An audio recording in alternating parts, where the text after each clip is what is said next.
बिस्मिल्लाहिर्रहमानिर्रहीम अस्सलाम वालेकुम। आज के इस वीडियो लेसन में हम बात करने जा रहे हैं। लेसन नंबर 2 है मैथ 304 का और इसका टाइटल है fundamental concept of forces and it's principles.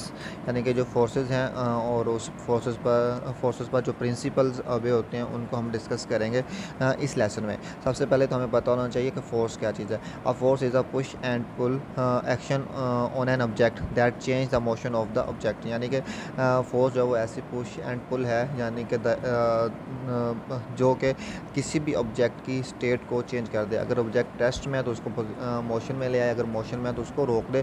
तो इस तरह की चीज़ को हम फोर्स कहते हैं। अभी फोर्सेस, टाइप ऑफ फोर्सेस हमारे पास टू टाइप, मेजर जो टाइप्स हैं फोर्सेस की वो टू टाइप्स हैं। पहली जो टाइप है वो है हमारे पास कॉन्टैक्ट फोर्स और सेकंड जो टाइप है वो हमारे पास non contact force.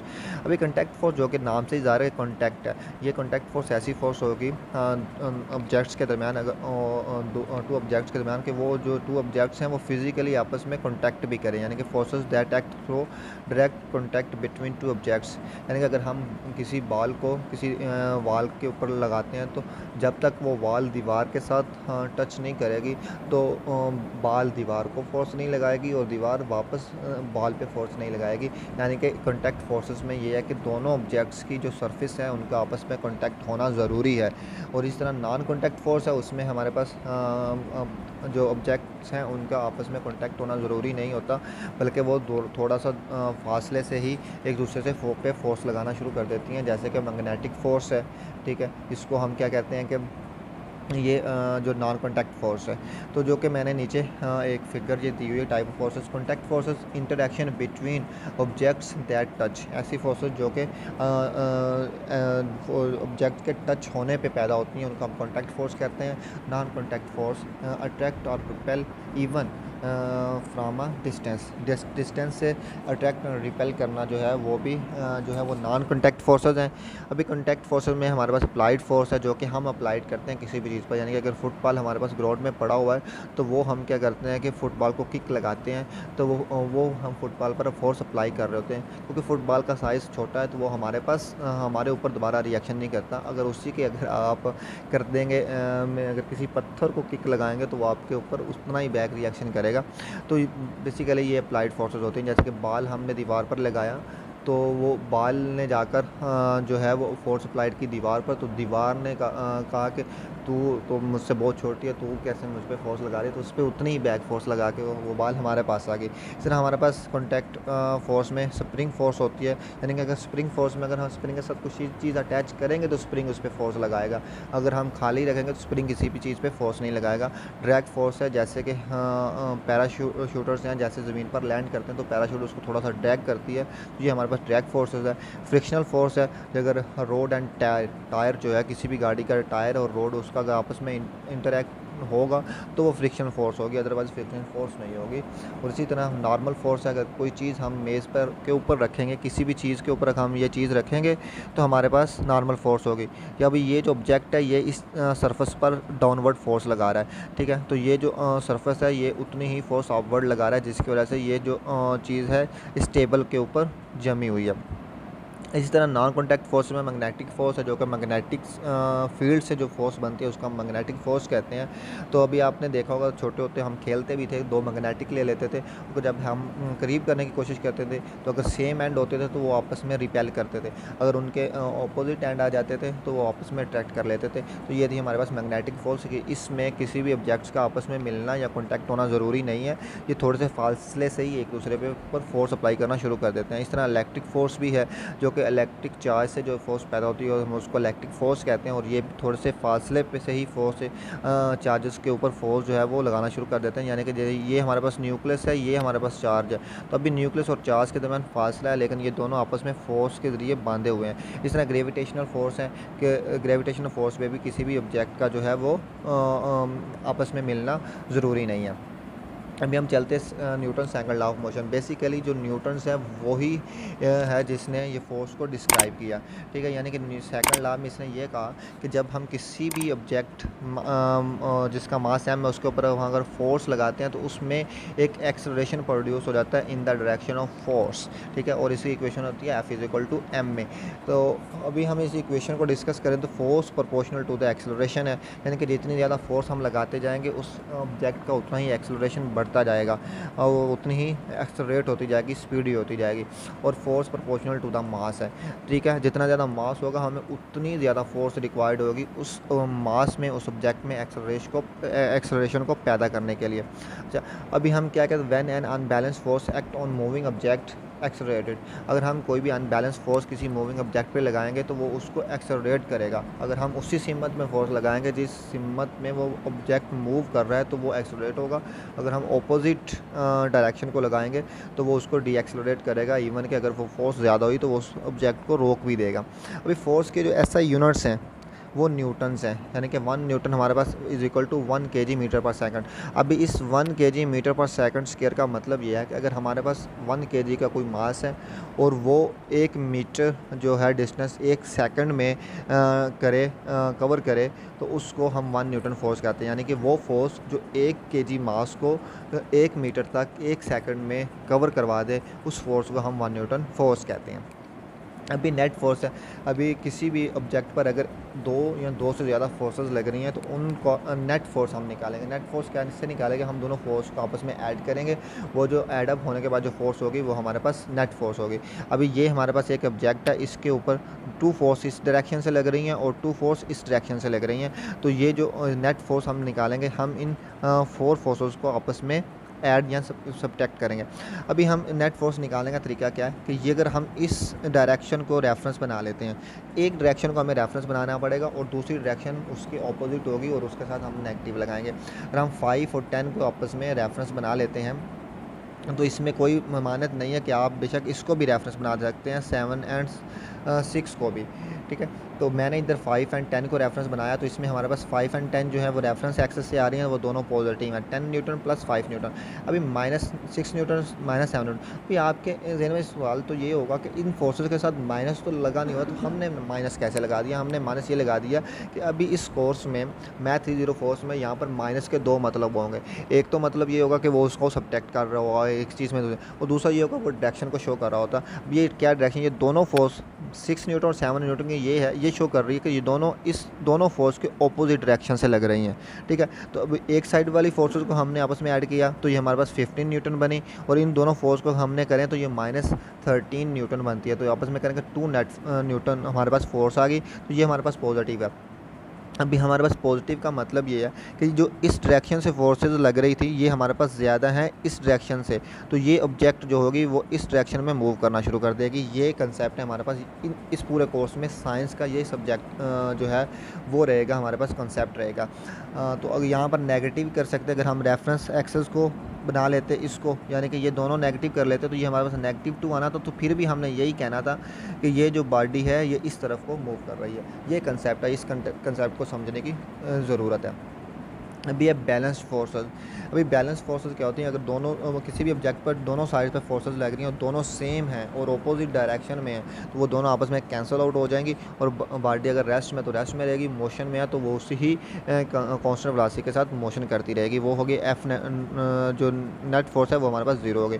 Unbalance force है, यानी कि एक साइड से 10 न्यूटन है और एक साइड से 30 न्यूटन की फोर्स लग रही है, तो इन दोनों का अगर हम लेंगे नेट फोर्स लेंगे, अगर हम इसको रेफरेंस बना लेते हैं ईस्ट वाले को, तो ये 30 न्यूटन पॉजिटिव है और 10 न्यूटन नेगेटिव में है। तो आप दरअसल ये कंसेप्ट एक कोशिश ये करना कि जो ज़्यादा फोर्स क्वांटिटी की फोर्स है उसका आप रेफरेंस एक्सेस बनाना, उसका पॉजिटिव रखना।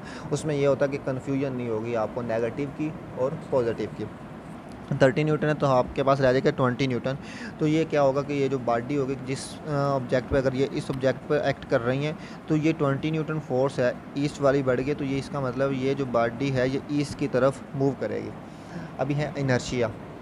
अभी बेसिकली कंफ्यूज हो जाते हैं स्टूडेंट्स के इनर्शिया क्या चीज़ है।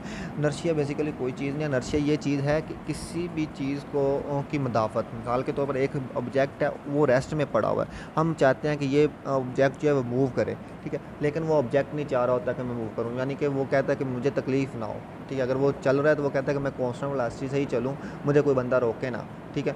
तो वो जो रेजिस्टेंस करता है, यानी कि हम उस रुकी हुई ऑब्जेक्ट पर जो फोर्स लगाते हैं और वो ऑब्जेक्ट जो रेजिस्टेंस करता है उसको हम इनर्शिया कहते हैं। यानी कि एक यहाँ पर मौका आता है कि हमारी फोर्स उस ऑब्जेक्ट के इनर्शिया से बढ़ जाती है, ठीक है, तो वो ऑब्जेक्ट फिर क्या होगा, मूव करना शुरू कर देगा। इस तरह अगर वो ऑब्जेक्ट मूव कर रहा है, ठीक है, तो उस मूविंग ऑब्जेक्ट को हम रोकने की कोशिश करते हैं तो वो कहता है नहीं मैं नहीं रुकूंगा, साइड पे हो जाओ।